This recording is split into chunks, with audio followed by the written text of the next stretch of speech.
feel weird about reacting to someone's like Reaction. produced video as opposed to like a meme compilation. Alright, so let's get the rest of these sent out real quick. Memes used to be funny. Memes used to be funny. And then we're also going to react to one more thing that is a produced video, but it's from a major like movie company. So Fleetwood Mac? no. Hey. What are some of the major ones here? I don't know if they have a cell phone. I know they do. Shouldn't have gotten sugary soda, but it's a new flavor of red cream soda, so I have to try it. You need to see if this one tastes redder or creamer. Yeah. Or just soda-er. Yay. Alright, let's get poster strem.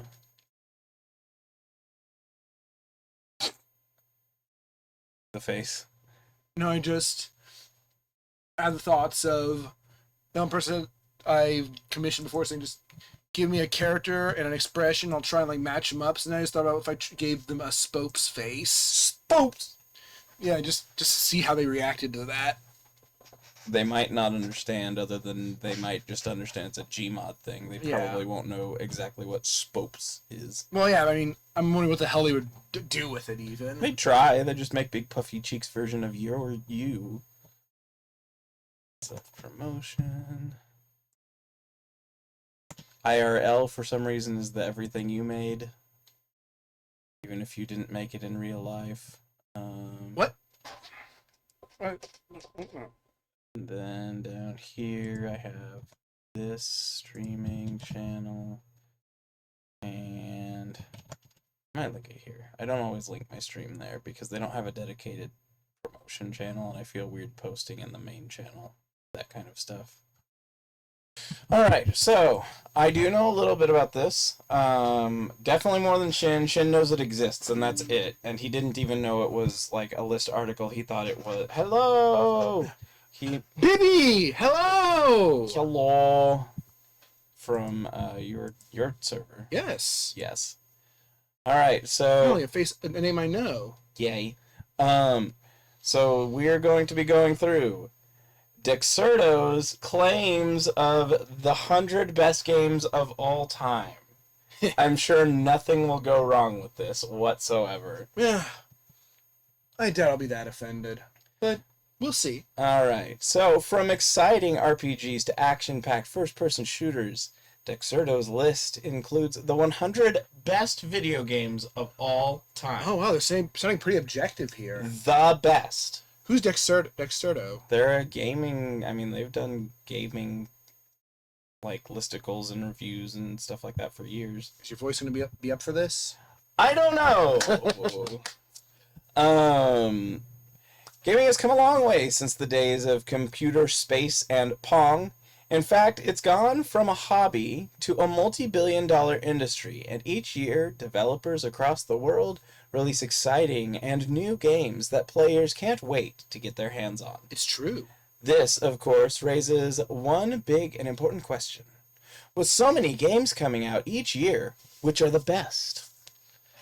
Well, to answer that question, you need to have an encyclopedic knowledge of games. Luckily, our talented team has exactly that.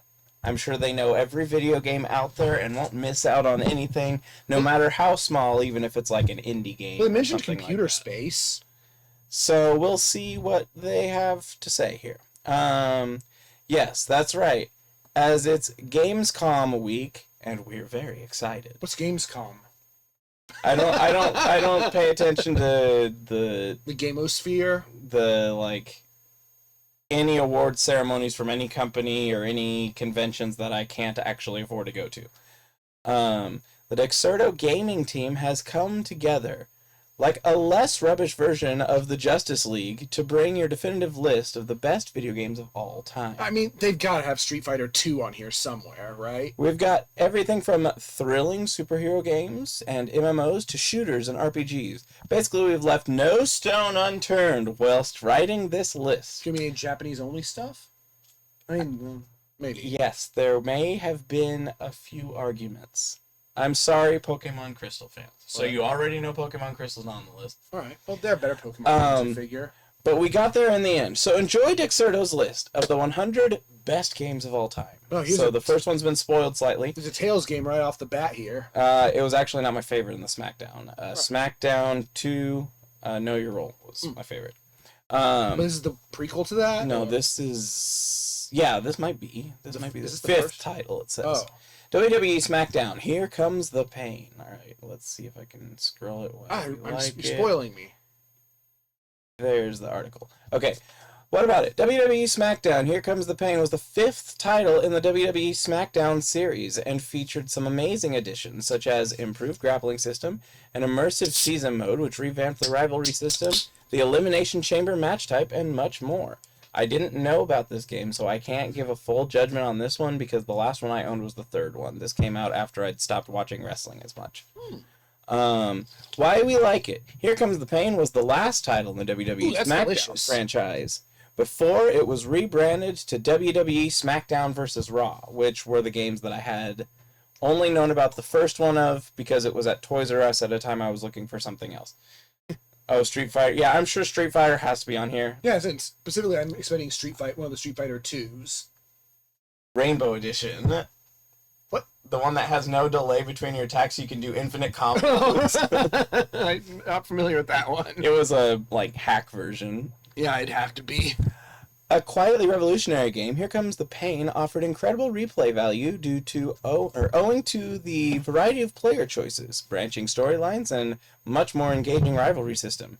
Best of all, it featured the biggest roster of characters at that time, including several WWE legends. I probably would have played a lot of it if I were a PS2 guy at the time. Yeah, because even though he never really cared much for watching wrestling, he really liked wrestling games. Especially the character creators. And you could be really silly when you were doing the fights.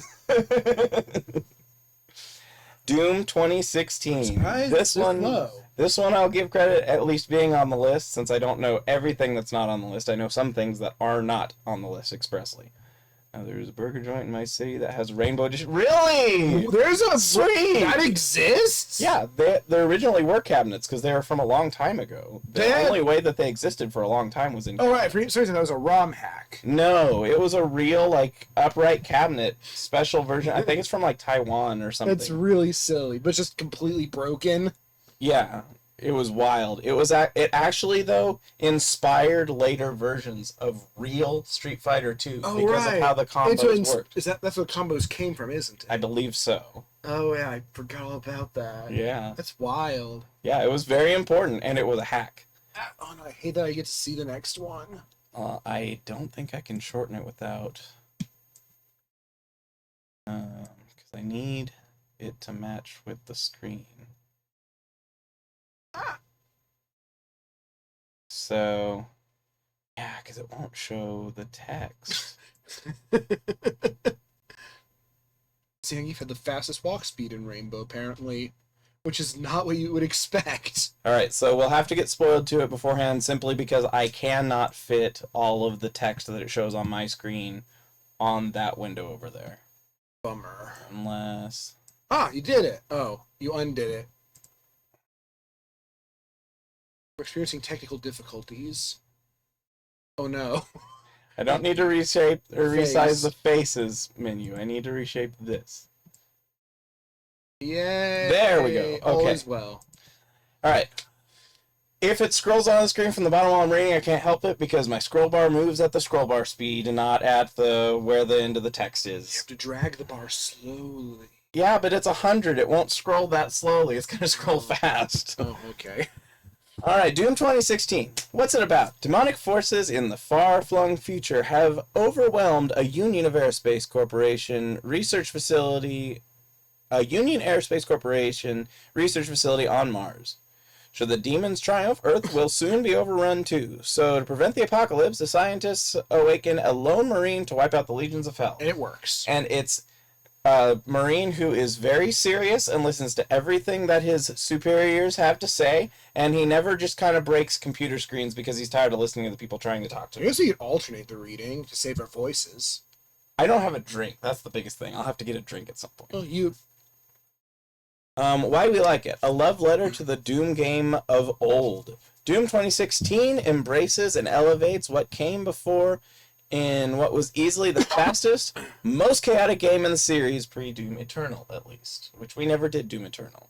I've heard things about it being really good, and people who really didn't like it, apparently. Boasting propulsive gameplay, over-the-top finishers, and genre-defining heavy metal OST mixed with dubstep. Very important. There's a hell of a lot... Get it, hell? Because it's Doom. Get hell. There's a hell of a lot of... Or a lot to love in Doom 2016. Okay, we'll admit the reboot doesn't have a compelling story, but that won't matter for those who believe gameplay is king, which Shin does. Right. And also, it's Doom.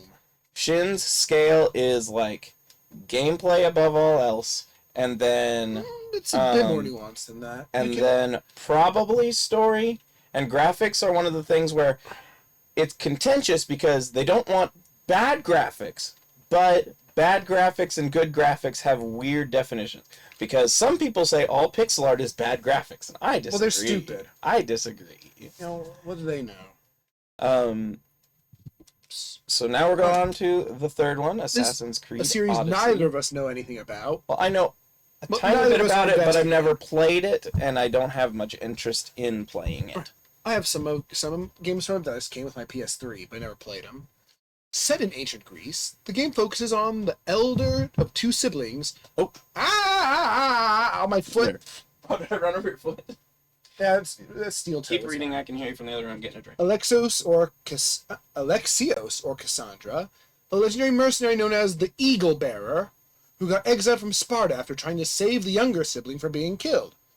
While you work to reunite your family, you'll uncover the secrets behind an obscure cult in the war between Athens and Sparta. This is a volcano. That's also true. Odyssey is, without a doubt, one of the Whoa, best. look how full that drink is. No! I can't show it on camera, but this is like almost touching the top of the He's bottle. drinking a ghost. Odyssey is, without a doubt, one of the best Assassin's Creed games. This is apparently an objective fact. Set during one of the most interesting periods in history, also objective, the game offers a huge open world full of missions to complete, iconic historical figures to meet, countless secrets to uncover, Oh, they ranked them. That's where they're coming from. and plenty of unforgettable battles across land and sea. Oh, naval battles? That's Yeah, weird. there's naval battles. Starting with, I think it was Unity was the I first thought it one. was Naval Black battles. Flag. Or Black Flag, that's what it's called. Unlike its predecessors, Odyssey puts more emphasis on combat, but that's unlike its predecessors, with an impressive skill tree. An expressive skill tree, what? That unlocks fun and distinctive mechanics that'll aid you throughout your journey. It said impressive. I know. So what he's surprised by there. So Assassin's Creed is very stealth based. So Yeah. combat isn't the big focus in them historically. So this, as he was saying, is the closest I'll get to figuring out what Gusty tastes like. It's what Ghost tastes like. Yeah, it's the closest I'll Yes. get to figuring out what Gusty tastes like.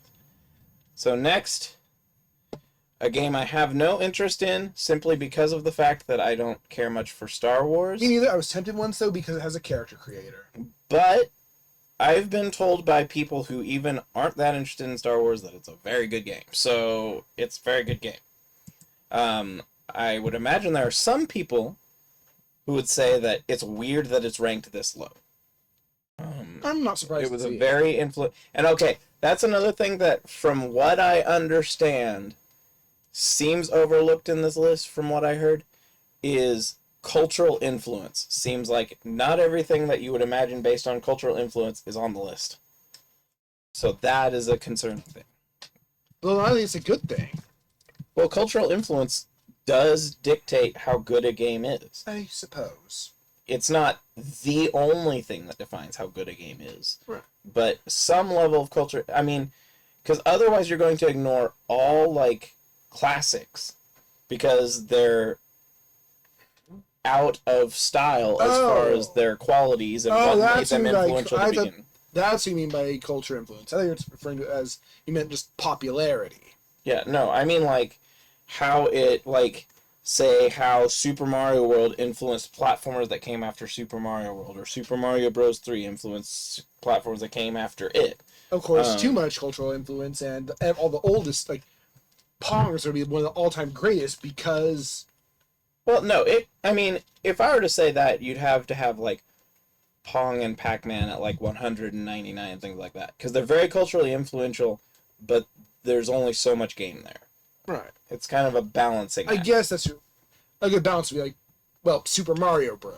I mean, if I were to do it, it would be like you'd have one of those star charts where it has the, like how you have stats on things, and you'd have cultural influence, gameplay, story if there is story. We make it more complicated than it needs to be. And then, like, because we're us, graphics and music, just because of their things you can definitely rate as far as if they're good or bad. I think being an android would be swell, potentially. All right. When the evil Darth Malak threatens to unleash a Sith armada on the Galactic Republic, you must take control of a Jedi Knight and save the day. How do you do so is entirely up to you, though. So will you walk in the light or fall to the dark You side? fall to the dark side. Don't you kind of fail in principle? I think droid. Hopefully it was one that was treated well. Where most of the droids are, I don't know that would be the case, because it seems like the majority of the droids are either in the corrupt empire or just like people who run like factories and stuff and don't seem to care about the health of their robots. I know nothing of the Star Wars universe. Why we like it. The years might not have been kind to KOTOR in terms of graphics and gameplay, but when it comes to story, few RPGs can compete. Honestly, KOTOR remains one of the best written games of all time, and people still talk about its shocking twist. Very BioWare. Arguably, though, the game's legacy is the introduction of Darth Revan, a Sith Lord so cool, he's still spoken about with reverence. Sorry, not sorry. 20 years later, why do you think Disney kept him canon? Oh, That hey. actually is a significant thing, though, because Disney, like, destroyed everything that wasn't the movies in canon. So keeping a character from something else in canon is pretty significant. All right, so here's probably one of the biggest ones that I feel like most people would throw a fit if it wasn't on the list, just because of, especially now, Okay. how culturally influential it's become. All right, I already see something really weird in here, but let's... Technically a sequel to the first Mother game, Earthbound lets you take control of Ness as he explores the country of Eagle Land. It could be a county, but it's not. And battles Gygus, an alien force that's consumed Earth and turned animals, humans, and bugs into malicious creatures. Bugs are animals. That's true. The daddy of JRPGs... What? How is this the daddy of JRPGs? Would most people say Final Fantasy is, or Dragon Quest? I'd say Dragon Quest, or might be a good one, because it's older than Final Fantasy. Yeah, Dragon Quest. Earthbound on the SNES is 95. 1995. No, this isn't the daddy. It's the, like... It's not even the daddy... it's a sequel to Mother! Yeah. All right, so we already have our first reaction from Shin here, and it's on a game he actually likes. He just disagrees with that claim. I mean, I think it's a good, influential game. It's not a great game. I think putting it at 96 is fine. You think it's an entertaining game? Oh, yes. I think where it really peaks is It's an story and entertainment. I think those are its big... The daddy of JRPGs, Earthbound proved that all you needed to make an RPG great was charm, wit, and childlike playfulness. Arguably, though, what makes Earthbound so memorable is its brilliant writing, which puts us in the shoes of kids playing make-believe. Does it? Maybe, I guess? It really depends, I guess, on how you interpret the ending and the story of the game. Because who's to say it's actually make-believe? Yeah, I mean, that's true. It's an unavoidable fact now. You've said it, it is now fact. All right, we're moving on to a game that my dad probably would have enjoyed, although I don't know that he played this one. Too realistic car game for me, no. Yeah, Need for Speed Underground 2. What's it about? Need for Speed Underground 2 picks up right after the first game, and would you believe it? It's all about street racing!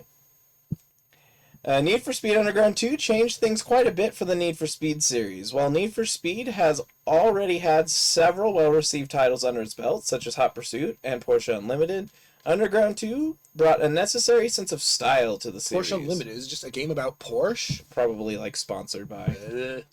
Underground 2 was the first Need for Speed game to feature an open world, which everyone knows an open world is always good for a game all the time forever. Open world street racing. I don't get it. I will say it probably fits in with something like this because it means you can like travel between locations where you are and have races or whatever. So it can work in some circumstances, but I do think it's funny when people say open world as if it's an inherently good thing, because there are times, there's even memes about it, about open world, where it's like regular RPG, you, target, goal, and then open world, you, target, goal, because it's just traveling farther to do the same thing. So open world can be done very poorly. So open world on its own is not an award to me. I guess if the thrill of the game is just drive good, then just going from place to place could be fulfilling. Thank you for stopping by. Enjoy your food. Dinner. Oh, right. Open world, new race modes, and a soundtrack so iconic you could race to the beats without caring about the story. There's a story? Yeah, there's been stories since, I think like Hot Pursuit. I know there were characters. Yeah. I thought it was just cars. While Need for Speed Most Wanted might be the best reviewed... Oh, yeah, Most Wanted. That was Need for Speed game, which my dad did play that. Underground 2 set the standard for all future games in the franchise. So they're already at a dispute by saying it's the best reviewed, but it's not one of the greatest games of all time. Interesting. Firewatch 2016. I don't remember. I remember this. I know a little bit about it. I know it's very story-based. Probably not a game Shin would care too much about, because I think it's a lot of like walking and wandering. But I do have it on my radar as possibly a game to solo. It's just I would think I will make it boring by soloing it, so I haven't done that. Yeah, it's hard for me to go. I'm not. The lower I am on the list, the harder it is for me to be bothered by something. Firewatch is an adventure game that puts you in control of Harry, a fire lookout at Shoshone National Forest, who uncovers the national park's dark secret.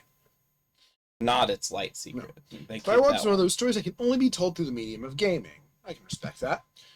Well, with an emphasis on exploration and dialogue, the game relies on visuals and dialogue over outright action. On paper, it sounds a bit dull. I mean, not my thing at all, as he said.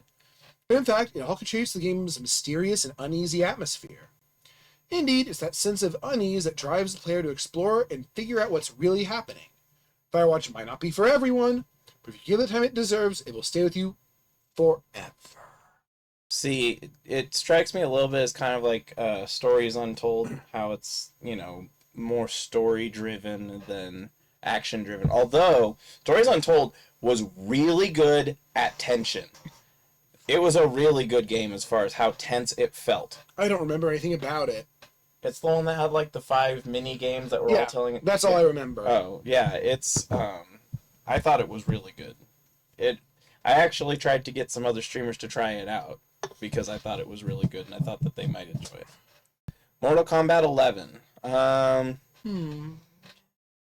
I'm not big on super gory violence, so I've never been too into the Mortal Kombat series. We should still had Bibby here. I know she's really big on fighting games. Oh, well, you can ask her about them later. All right. And this will eventually be on YouTube. I might fast track this since it's a recent thing. Mortal Kombat 11, 2019. What's it all about? Following the events of the last Mortal Kombat, a corrupted Raiden decides to take a more proactive approach to the villains threatening Earthrealm, upsetting a god of time in the process. His plot. I don't really know that I've ever seen the plot come up within the games, because all the ones that I experienced were like 1, 2, trilogy. Yeah. Back before the plot was expressly. But really, after that, like plot happens. Yeah, no, there's like apparently a lot of plot now, but I don't know anything about the plot except that the people die and come back again repeatedly because they're still in the next game. Sometimes. Mortal Kombat 11 is a divisive entry in the franchise thanks to the terrible combination of microtransactions and the daft amount of grind. Best games of all time. Okay, yeah, that's a weird one. Mortal Kombat 11 remains an incredibly fun game thanks to the stellar gameplay and deep fighting system. Which I guess is going to be the heart of it. Even better, we get some cool guest fighters. Who thought Rambo would ever take part in an Earthrealm tournament? And it's gory as a school trip to the slaughterhouse. Who takes their kids to the slaughterhouse? You. No, I don't. What's not to love? I wonder about it. Oh. Ding, ding, ding. Okay, I'll give them credit for this. This is one of the best Sonic games. I'm also kind of surprised this one's this low, but The second major outing for Sega's Blue mascot improved upon the original lightning fast platformer in every way, cementing Sonic's status as a gaming icon. Now, it's fair for you to emphasize Blue that way because it wasn't their first mascot. It's the first one that anyone cared about. Alex Kidd was probably important to somebody. Well, I don't care about them. Sonic reached its apex on the Sega Genesis with Sonic 2. I'd say it's debatable, but... I thought aesthetically 2 was better, and I thought that the flow in 2 was a little better. Right. I never beat any of them because I'm not that good at platforming. I am not good. I don't like 2D Sonic games. That they just don't gel with me. The physics and momentum systems. You liked Mania. It was okay. Oh, you acted like you liked it more. It was interesting, but I didn't like the game. I didn't like the gameplay of it so much. From a mechanical standpoint, the sequel improved on its predecessor in every perceivable way. It was better looking, the levels better designed, and the gameplay was dramatically improved. Even 2 decades later, Sonic 2 stands out as one of the best games in the franchise. Of course, we remiss not to mention the game's impeccable music, most notably Chemical Plants and Casino Night. I'll give them Chemical Plant. Both of which have been remixed countless times. And put into the games countless times. Particularly Chemical Plants. Yes, Chemical Plants in like every game after probably starting Generations onward. It's in like every single game if there's a Sonic 2. Green Hill, Chemical Plants. Yep. So I was gonna make a comment about one thing it said here. Words by Joe Pring. One of the best games of the franchise. I do believe to this date it is the best-selling Sonic game of all time. The best-selling. It's hard to really tell what that means sometimes. I think they mean like the original runs. Well, I mean, cartridge only sales. Valid it is because as the game has become more more acceptable. It's like inflation adjustment. It's one of those where if you don't have the whole context, you can. But it's harder to adjust for. Yeah. The remake by Christian Whitehead, is that his name? I don't know. Who made the mobile version that added Hidden Palace Zone back in. I was very happy about that. I kind of wish they'd also added Wood Zone in because Wood Zone was partially complete as well, and I thought it was really, really cool looking. And then some of them, like, they turned Dust Hill Zone into an actual level in Mania. They made a desert level there. And there wasn't enough of that one-word city to... Genocide City? Yeah. It's apparently a no-no word on YouTube. We're not allowed to say that? Not frequently. Oh. There wasn't enough information out to really make anything. I'm sure it would have just been a city thing, and I'm guessing Metropolis is really just...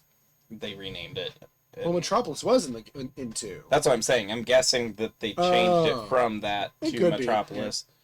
Especially because if that name was concerning enough, they might have been like, let's not. Dead Space, 2008.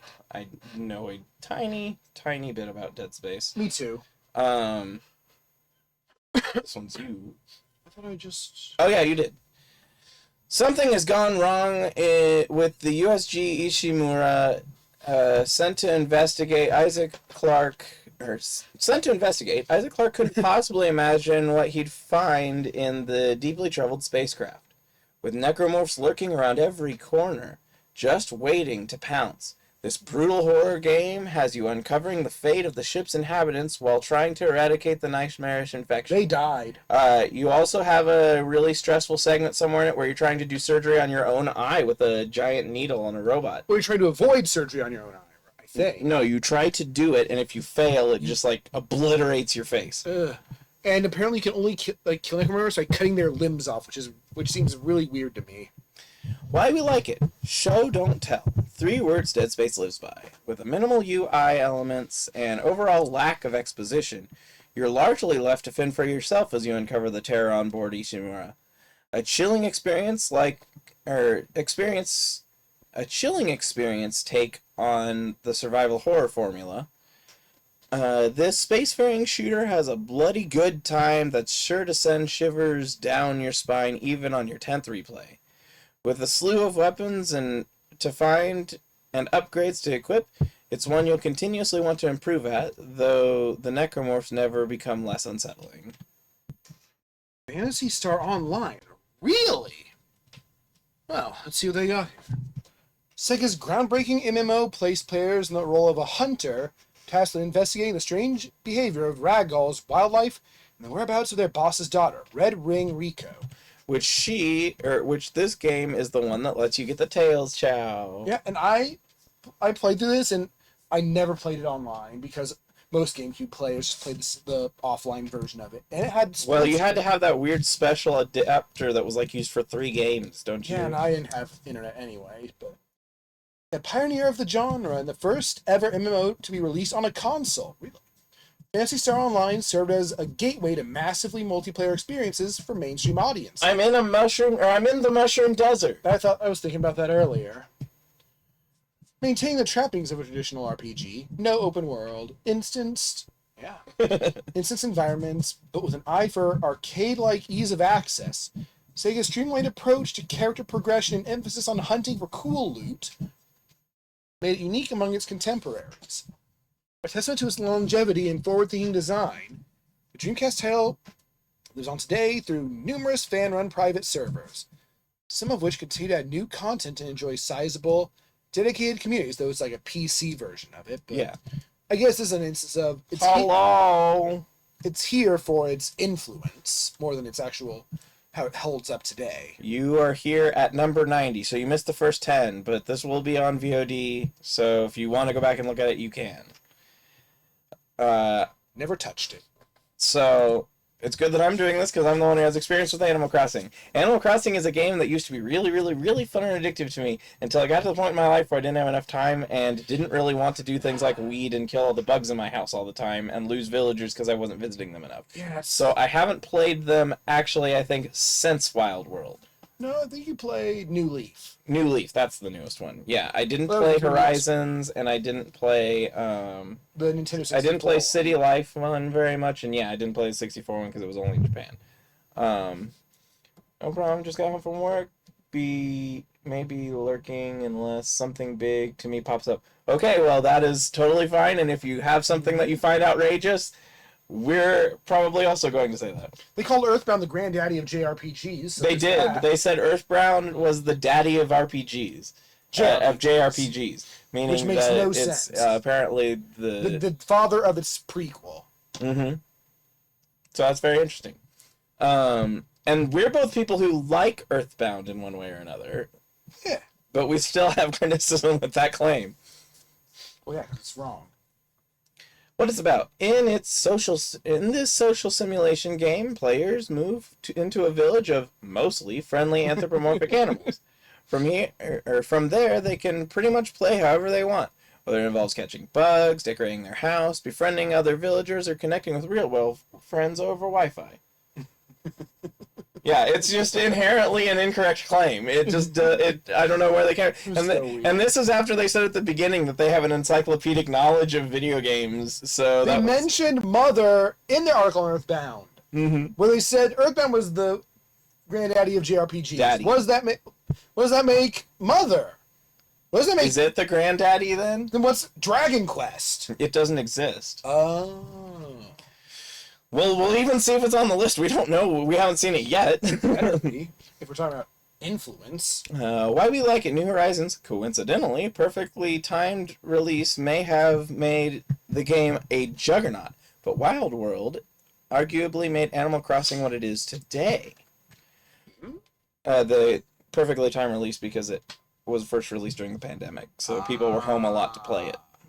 In addition to fine-tuning the original title's gameplay, the Nintendo DS really allowed the series to grow thanks to both its handheld nature and Wi-Fi capabilities. Wild World was the first Animal Crossing game to allow players to connect online, visiting each other's villages. Although you could still connect if you're in the same place. Animal Crossing Wild World may have only made incremental changes to the gameplay loop,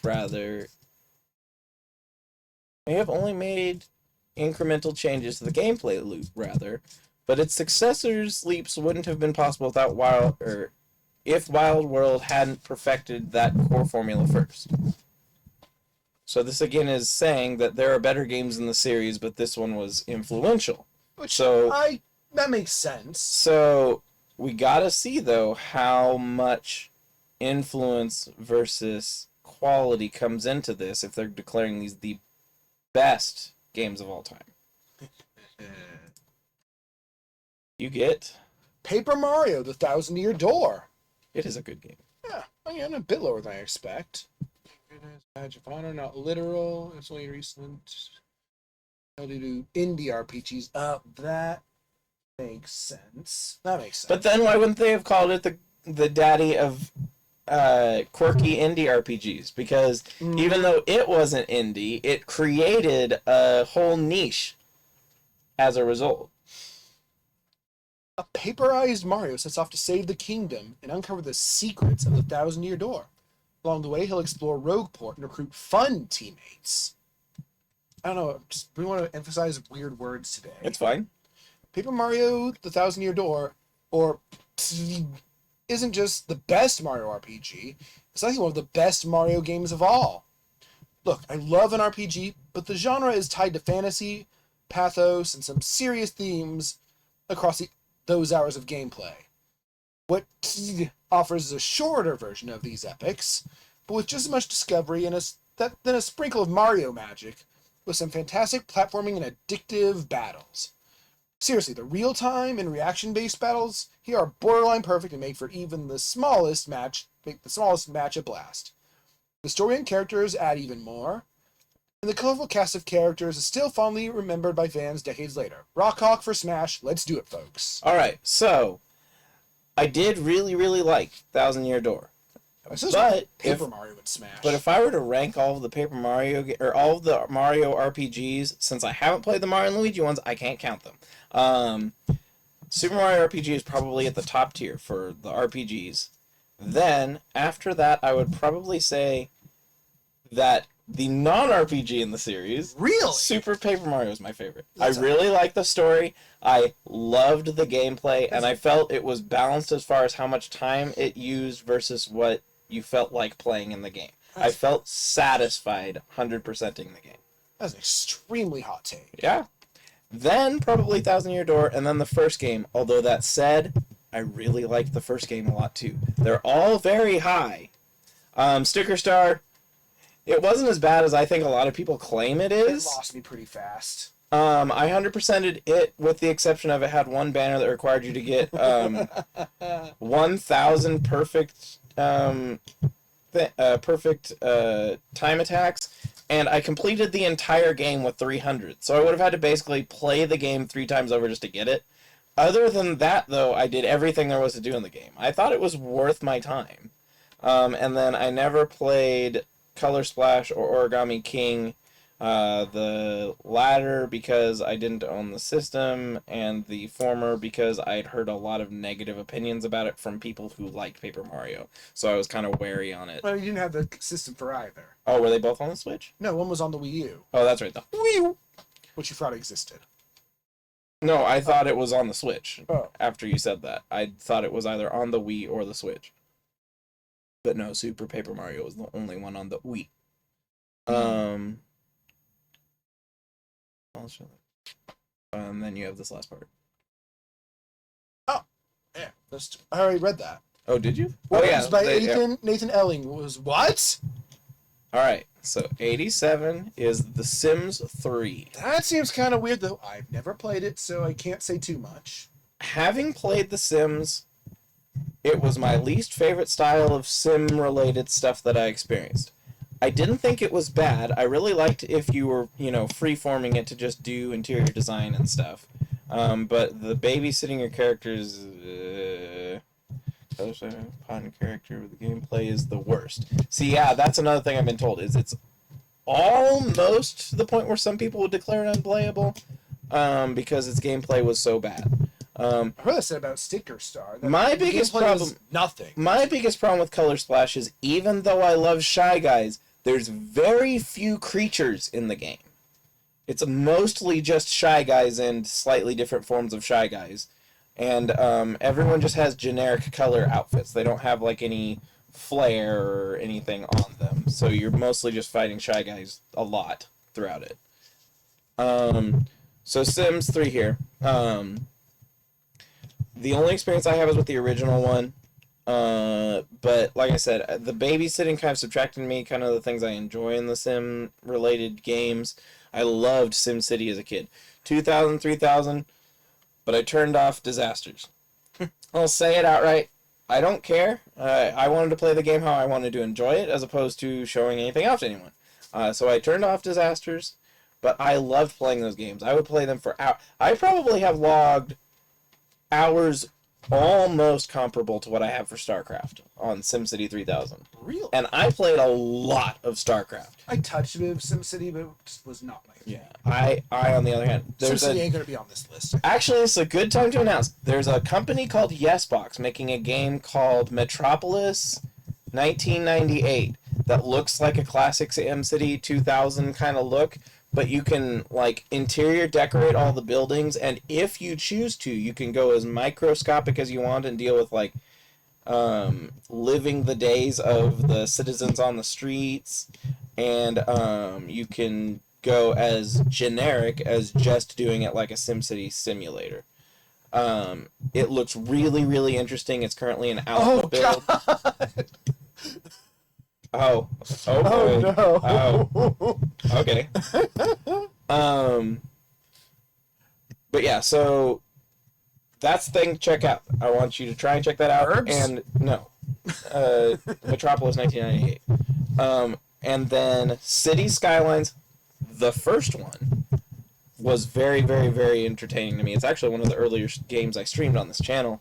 The second one, I don't think my computer can run it. It has such extreme demands as far as what you need for it. They are trying to win back fan support because they released the game way too early, and they didn't make any plans for anyone other than who had like the highest quality system ever. And once you reach 1 million, which isn't actually that large in a sim game anymore, the game will crash. There's no computer that can run it once it gets to 1 million people. Why? Why do people do that? That's on the lowest graphics settings with 2 RTX 3096s, I think is what they were. So with 2 of what was the greatest at the time graphics card and a beast of a computer, it will crash. So it needs work. No. All right, let's read Sims 3. Shin's already got something that's sticking his craw. The what? They're talking shit again. The Sims 3 is a lifestyle sandbox simulation game with the option either explore pre-made characters or tell your own story through custom characters, because some people just don't have as much creative interest. Oh. The Sims is the most iconic franchise in the sandbox subgenre. What? Most iconic.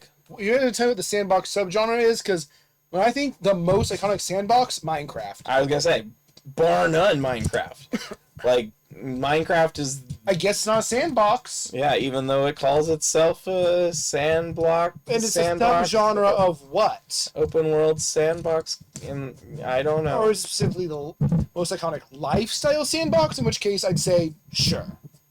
Well, it's like one of the only 3 I know of. Well, Roblox is big, But Minecraft is like literally the best-selling game of all time. Right. So I think it probably beats out even Roblox. And I don't know if Roblox is a game. It's like a game engine. Yeah, it's kind of like Gmod. It's a mechanism by which to make games. It's like Gmod, but creepy. Gmod's pretty creepy. It's a different kind of creepy. So, is the most iconic franchise in the sandbox subgenre, and The Sims 3 is treasured by many fans as the best in the series. Now, I can probably grant them that. I know a lot of people who really like Sims 3. My biggest problem with it was this was before DLC was a thing, and it had like 40 expansion packs or something. I might be exaggerating a little bit, but it had a ton. You might not. And each one was like $25. So at the time, it was like one of the most expensive games to play in full. And I do think, even if I remember correctly, you could only use one expansion pack at a time. No, I think you combine. They let you combine them. Because I think you had to have the rich. disc for the expansion pack in the system to be using its data. I'm not certain, but I don't remember what was... Oh, no, this is 2009. Maybe I'm thinking of Sims 2. Maybe it's Sims 2 that you have to have the expansion pack in. I don't think so Sims 1 had that even. Sims 1 only had like 2 expansion packs. Yeah. It was manageable. That's back before they realized the gold they'd struck. Yeah. And guess what? It's an EA game. The first one was not.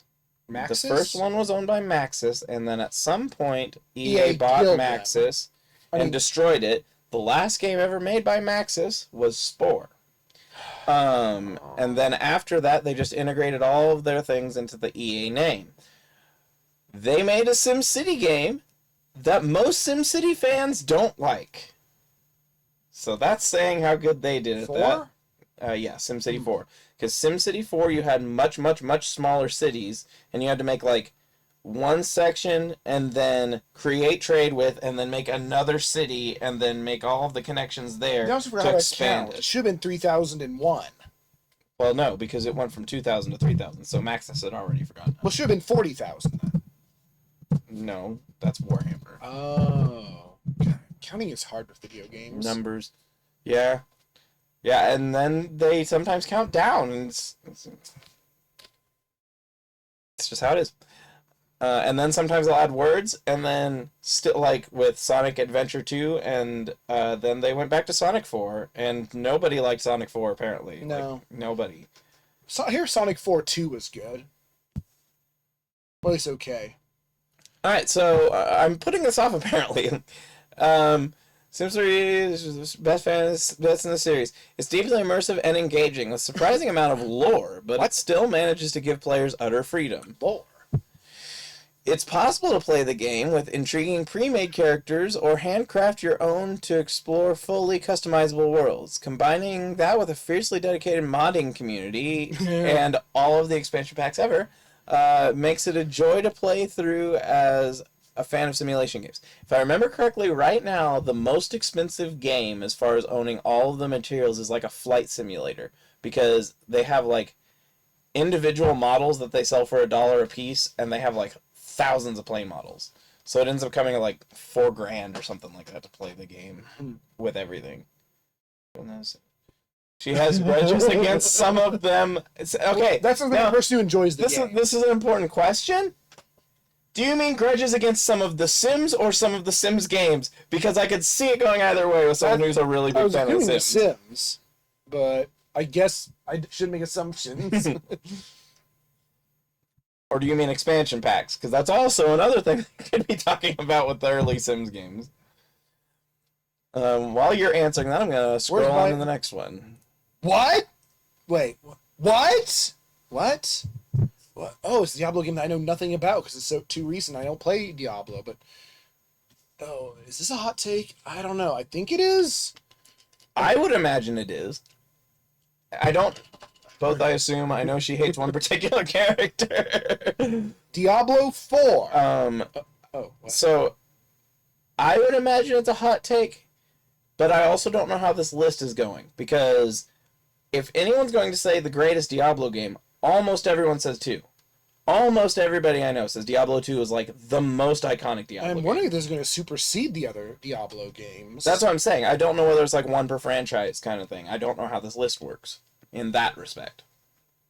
The fourth mainline Diablo outing sees the world of Sanctuary recovering from the last primeval assault.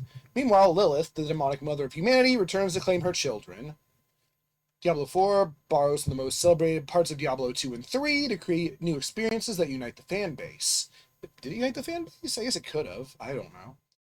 For the most part, it succeeds and also leans fully into the live service elements that previous games dabbled in, so there's no reason for me to ever play. I was going to say, well, the other thing is, that's automatically a very contentious thing.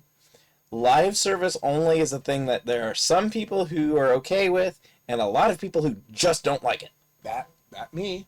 Of course, that's because I'm an off and offline guy, but... Yeah. In doing so, Diablo offers a modern version of the classic hack-and-slash formula that's captivated players for over 20 years. The best part is that the game will add an expansion pack every year going forward, rather than simply adding one. Is that necessarily great, though? Yeah. When you say the best part, and when you say expansion pack, are you talking about free DLC or paying more for the game you already own? I mean, for Diablo, it's meaning you purchase an add-on. That's how Diablos work. That's what I'm saying, though. Because if that's the best part, it's not. Because there are indie games that have a lot of fans and cost like $8, and they add free DLC all the time. Yeah, ooh. Okay, so that was a hot take on that. Yeah, so this is... Yeah, so that's... Interesting. I mean, it's not that high up, but still, this means it's probably superseding Diablos 2 and 3. It's probably superseding a lot of games we don't know that we would automatically say deserve its spot on the list. Like Pizza Tower. Yeah, I would imagine Pizza Tower's not here. I would expect it's not on here. It should be. Again, it's one of the games that I find the hardest to nitpick, and I am very good at nitpicking. Its seasonal content is also going from strength to strength.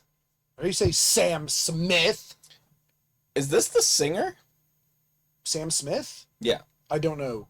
I'm gonna guess it's not the singer, because I don't think they have like a night, like I don't think they overnight as a Dexerto writer. But his name is Sam Smith. Oh, what's next? Soul Calibur 2. I liked that game. We should have switched at some point, because these are ones that you care about. A tale of souls and swords. This sequel sees several heroes battling to get their hands on the holy blade, Soul Calibur, before the tyrannical nightmare can restore the evil soul edge. Oh god, fans had a 2.6 out of 10 for Diablo 4. Though fan review sites can get kind of bombed nowadays. What is the Metacritic on Diablo 2? Oh, my phone is away.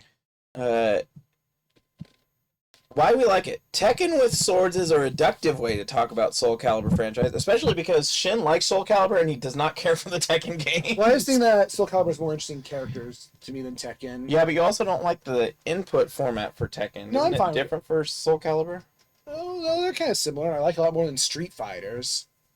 Oh, I thought that Tekken was a Street Fighter, like... It's sort of, but it has less dancing around on the D-pad. Which is what I hate. But that's basically what it is. Still, it's a hell of a lot of fun. Soul Calibur 2 remains the high watermark by which all these games should judge themselves. The combat was smooth and fluid, the character roster was full of interesting and unique fighters, and best of all, the GameCube version let you play as Link.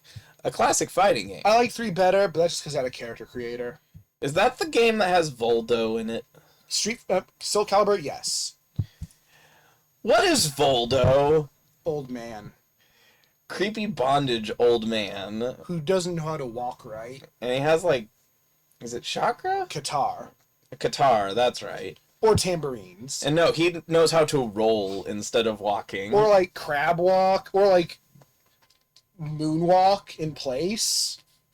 He's a very peculiar individual. And he's an old man, I guess. And he's not the most famous in the game, but he's the thing I mainly remember from the game. He's very memorable. Oh yeah, Diablo 2, much higher. I don't know this game. Sentinels, Aegis Rim. Okay, so we could have Pizza Tower. Is this an indie game? I don't know. Oh. A sci-fi title from Vanillaware that splits its gameplay between real-time strategy and side-scrolling adventuring. Wow, that is some harmonious ratings. 8. 13 Sentinels, Aegis Rim, is an incredibly unique game that splits its gameplay between intense strategy combat and a compelling narrative. That's not... So it separates its game between gameplay and story?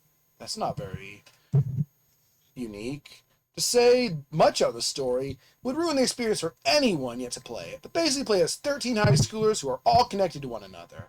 Like by a string or something? By glue. Oh no, it's bad. The non-linear narratives experienced during side-scrolling segments that highlight the game's gorgeous watercolor-like art style. Alright, I can see the appeal of that. Between story beats, the students have to jump into powerful mechs to defend humanity against the hostile kaiju threats. Are you automatically more interested than you were a minute ago? A little bit. Your breath smells like something. Probably smells like blue Sour Patch Kids. 0 caffeine. 13 Sentinels is unlike any other game. It's a masterwork of character writing and storytelling that everyone should try at least once. I still don't feel I know anything about the game. Correct. But are you curious enough that you might try it at some point? Probably not. Mechs and kaijus. Yeah. Oh. Plunkbat. Plunkbat! Number 83. PlayerUnknown's Battleground. Plunkbat. Call it Plunkbat. I do like that name. So we have the first arena shooter. What do they call these? Battle games? Royale. Battle Royale games. Not something I'm touching, but I do. It's influential. I will give it that. It is probably the reason Fortnite even exists. It is probably the yeah, it's probably the reason Fortnite exists. I can't remember what there was another really big game, but I can't remember what it was. But it's Fortnite. I said besides Fortnite. Oh. The game where you can play as Peter Griffin versus Ryu, but also like is that I don't know if Fortnite has WWE wrestlers in it. I think John Cena is in it. Yes. They're also with guns. And I can't explain why. They're also in a Splinter Cell game. There are 3 wrestlers in a Splinter Cell game. God, that's so dumb. I don't understand. And I like WWE, especially now that Triple H is in charge. But I don't understand that cross-marketing. It just doesn't make any sense to me. Wrestlers are, like, the opposite of stealth. But they are guns. They aren't. No. And also I find it weird that they would want to be in a game where the characters actually get killed. I feel like that would be a weird turnoff for, like, real live actor character people. I think Fortnite has lore and stuff around that I don't know. No, not Fortnite. I'm talking about Splinter Cell. Oh, yeah. That's fair. Yeah, no, in Fortnite, it's a simulation, so nobody dies, there's no blood. So you can market it to kids more easily. Yeah, and I will say, while it's not my style of game, there's a lot of charm to Fortnite. Yeah, I like that. I'm sure there's a billion characters I like, because that kind of... Live service games are really good at having a lot of cool characters, and gameplay I want nothing to do with. Especially MOBAs. The other thing about Fortnite, though, is it is the second, and I think only other well-known game created by Tim Sweeney, who is the CEO of Epic Games. It's that and ZZT, which I love, and like I know like 6 people who know it, and one of them happens to be in Raukout server. Well, we're gonna have to stream Fortnite now, right? No. Okay. I'm not downloading the Epic Games Store. That's fine. I don't want to download it, and I don't want to download Ubisoft's, and I don't want to download EA's, and it's Steam, and that's it. I don't like any of the other companies enough to download their things. I'd be destroyed. I couldn't play Fortnite because the people who know how to play it would just destroy me. Yeah. All right, so PUBG, also known as Plunkbat, which is what I'm going to refer to it as. Plunkbat is a multiplayer battle royale game in which players parachute into a shrinking territory scavenging for guns and gear and battle to be the last person for the team remaining. Or team remaining. Why we like it. Forget Fortnite, it was Plunkbat that set the bar for battle royale gameplay. Plunkbat's distinctive twist comes from mimicking guns from Call of Duty franchise and providing in-game attachments, transforming each weapon into a lethal masterpiece. It's big things that mimics guns from Call of Duty. That doesn't sound like a selling point. I can't tell you. I don't know anything about the games other than that they were really, really, really, really, really popular. Although the current frenzy over Plunkbat has subsided, it will always be remembered as the first Battle Royale experience for many players. They at least word that in a way that makes sense. For many players. It paved the way for a slew of comparable games, Apex Legends, that's the other one I was thinking of. Including Apex Legends, Fortnite, Call of Duty Warzone, and which helped shape the genre's future. No period at the end. No, yeah, it goes on 2 words. It's the genre's future words by Rishal Sharwal. Sabral. Rishab Sabarwal. Regardless, we can't read this anymore. It broke. There's no period. Yeah, there's no punctuation at the end. This is Terrible. written. This is written by a collaboration of multiple people and had to have had at least 2 editors, I would imagine. There's a lot to edit. That's true. Oh. Yeah. Pyramid boobs. Yeah. Tomb Raider is a third-person platformer about a British archaeologist adventurer named Lara Croft, who explores a series of ancient ruins across the world in search of an ancient artifact. With her signature plaited hair, dual pistols, and turquoise leotard, Lara Croft's iconic design is a tale as old as time and owes greatly to the Tomb Raider franchise's popularity over the decades. Her design is iconic? I mean... She is very, very, very well recognized.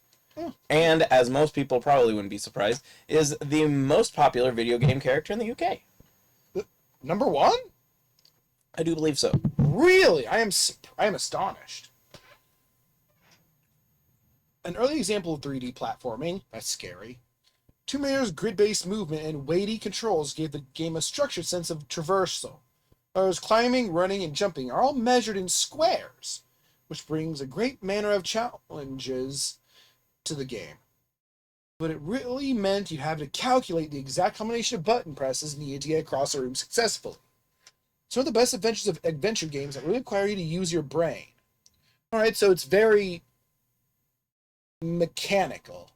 I can respect that. Alright, so this next one derails some of my expectations of the list. Oh, you saw it? Because that means that you can have more than one per franchise. Okay. Which makes me very nervous.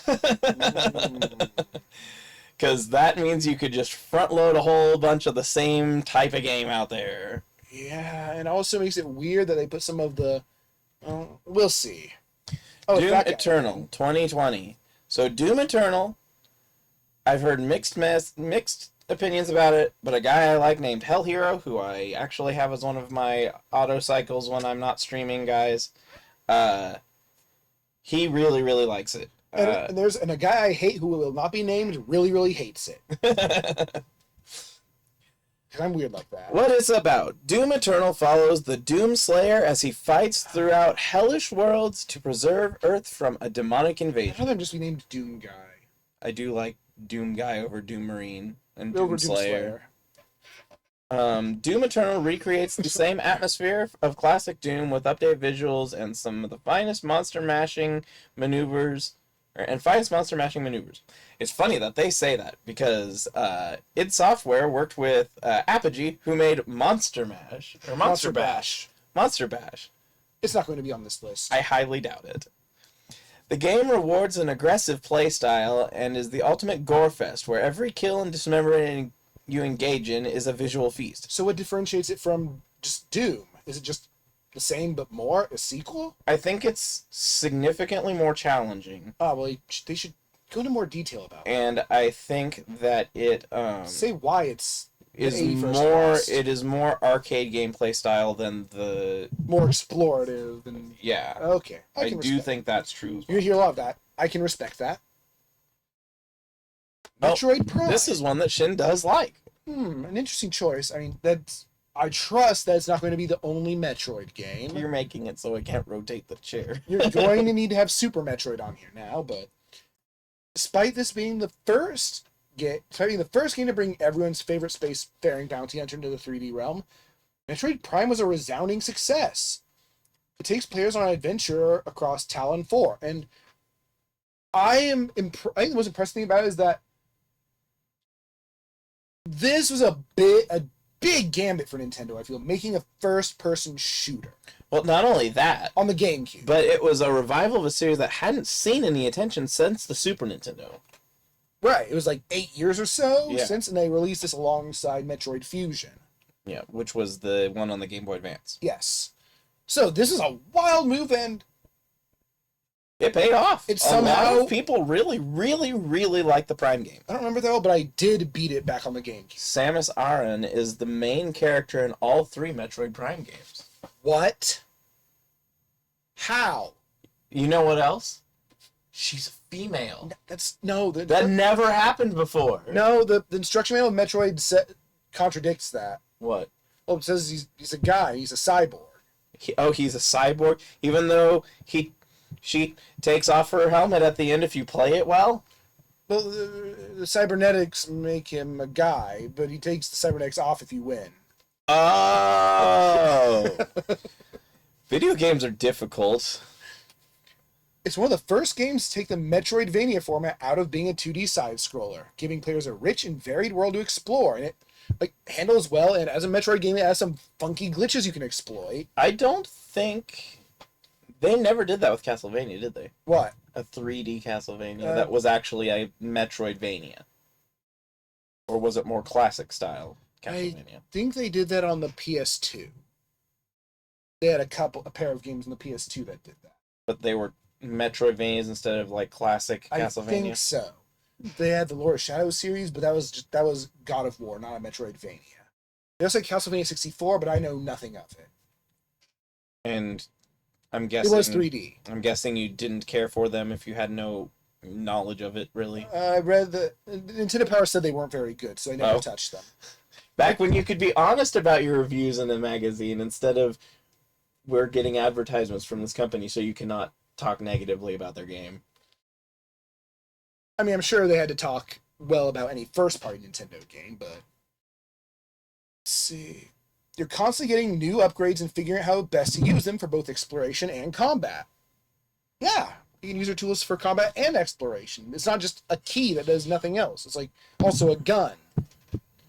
Experience of the world around you being an ever-unfolding puzzle sprinkled with engaging combat encounters makes Metroid Prime an unforgettable experience, even for those who didn't play the original game. It may not be Nintendo's most popular series, but Metroid consistently delivers some of the best gaming experiences. The sense of awe and wonder that comes from exploring Talon 4, they spelled 4 differently here, yes, is near unmatched. Alright, so the other thing I have to say, especially because of the Prime series... If I had infinite time, I'd definitely stream Prime. Alright, one of the other things I would have to say about this, because of the Prime series and onward, I really think there would be a lot of room for Nintendo out there doing them to make a movie of the Metroid game. I think that'd be cool. Serious. I'd watch it. Because I think that it would have really interesting visuals, and it's actually a fairly story-based game, even going back quite a ways. Make a movie to replace Other M. Fans would like that. Might like it. You mean one that has her starting and training and developing, but she's not a complete coward the whole time? Yeah, it's the game that has the most controversy, story and such, and the most characterization, but people don't like it. Yeah, because the writer made her seem like completely incompetent. Even today, though, the writer stands by it. It had the same fallout that, actually, because it was recent, Tomb Raider had. When Tomb Raider did their prequel, they made it seem like she didn't know what she was doing at all throughout like the whole game. And so it got a lot of backlash for a very similar reason. Has like just a PTSD breakdown when she encounters Ridley, and she's already canonically killed him at the end of the previous game and defeated him like 2 or 3 times before that. Was that one also an early in her history kind of experience, though, the game before it. Super Metroid is Metroid 3, which would make So the other M comes. immediately after Super Metroid. Immediately. Oh, so she was still considered green in Super Metroid? Oh, no. I think the Metroid Prime trilogy happened before Super Metroid. I don't know how it works. I think the whole Prime series takes place in a big lump a bit after Metroid 1. But before Metroid 2, I think. Is this like Legend of Zelda lore? There are Pathing. no split timelines. Don't worry. Okay. Age of Empires 2. I got nothing. Here's a game that RTS I got might have liked if I had learned about it at its time. It's probably dated enough that I would probably find it more boring now because there's a lot of features that have come from RTSs and stuff since then. The little people. But that said, I can't knock. It was a very influential series. It definitely affected the RTS timeline. Age of Empires 2 is a real-time strategy game set in the Middle Ages, and you must manage resources, build a town, and battle your rivals. Like You have Warcraft. to. Like Warcraft. But In space. not orcs. Oh, except it's not in space. No. It's like Warcraft on land. Oh, I wish orcs weren't. And maybe in the ocean. I don't know what all was available in this.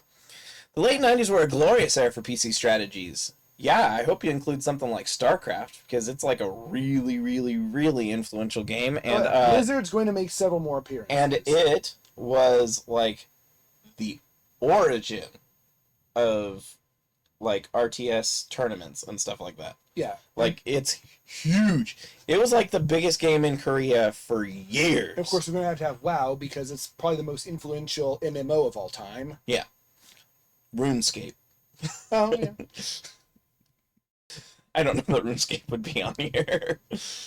It's an important thing. I'm not knocking RuneScape. I played a lot of RuneScape, although I mostly was a merchant. It was too ugly for me. But I also had dial-up. It's still important, but I just don't know if it would be on a best of all time. PC strategies, and where Civilization was dominating the turn-based scene, Age of Empires was making similar moves in the real-time setting. No, this was actually 1 year after StarCraft. Hello? Who dares? Alright.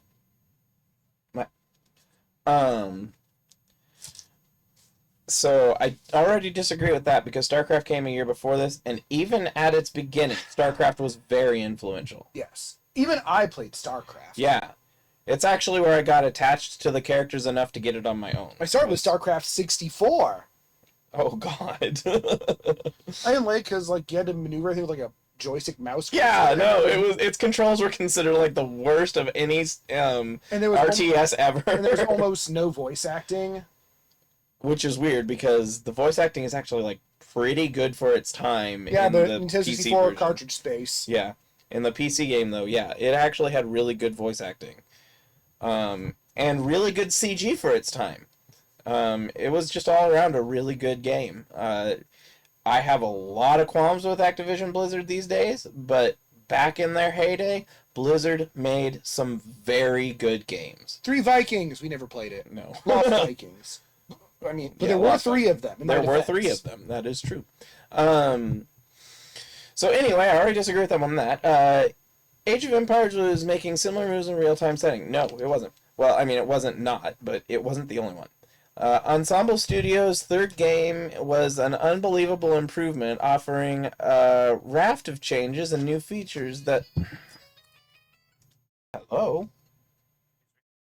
Have you eaten? Yeah. Yes, he's eaten. Okay. Alright, bye. Third game was an unbelievable improvement, offering... wait, the third game was Age of Empires 2? Oh, it's one of those series.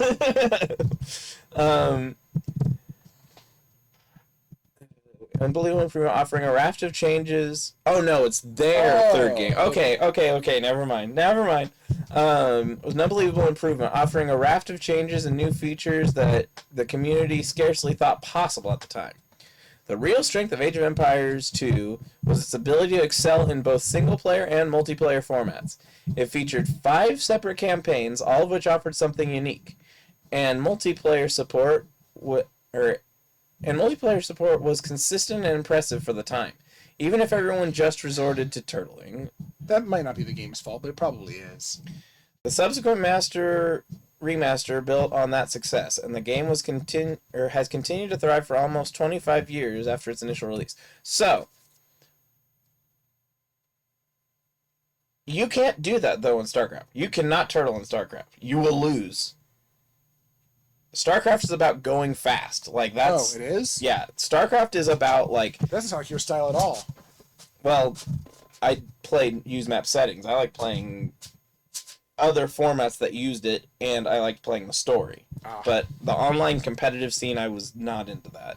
I like the world more than Age of Empires, I'm sure. Alright, and this will be the last one before I go eat, and then I will return and we will continue. Fortnite. Fork Knife! Fork Knife!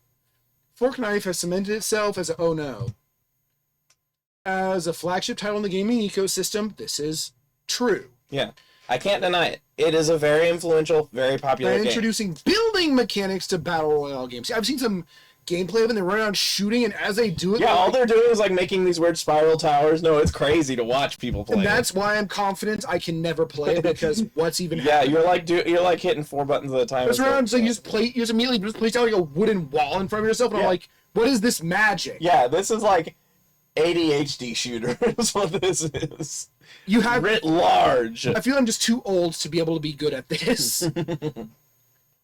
Fork Knife was released at a point of time when battle royale titles were on the rise, and while the initial hype over the genre has died down, Fork Knife continues to be one of the most played and even most watched games. Yeah.